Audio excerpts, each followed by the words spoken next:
Okay guys, so let's talk about Kickboxer Vengeance. There was a string of Kickboxer sequels in the early 90s, and while one of them did have that guy from Iron Chef in it, this film, in more of the form of a reboot, is the first one to have Jean-Claude Van Damme in it since he appeared in the original.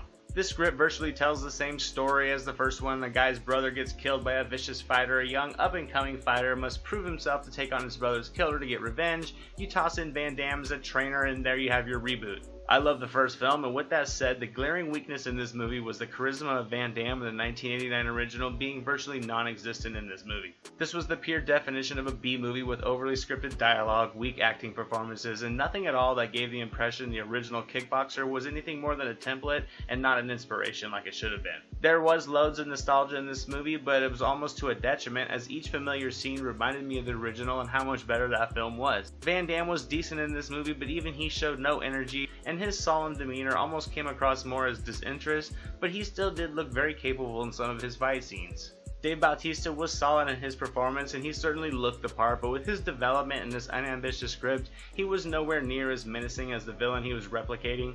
But for as small as I'm sure the budget was for this project, they did make a solid effort. There was some good moments of action littered among the many over-choreographed sequences. A good amount of the fight sequences were just very staged, they never felt very real, and with the over-repetitive slow-motion film techniques, it never really comes off very impactful. And in the end, this was just a typical B-movie. It's not horrible, but it was long to sit through. I was hoping for more out of Van Damme, and while he may have been trying to pull off the passing of the torch like Stallone did with Creed, this one was clearly not on the same level, and I have to give it, unfortunately, a D+.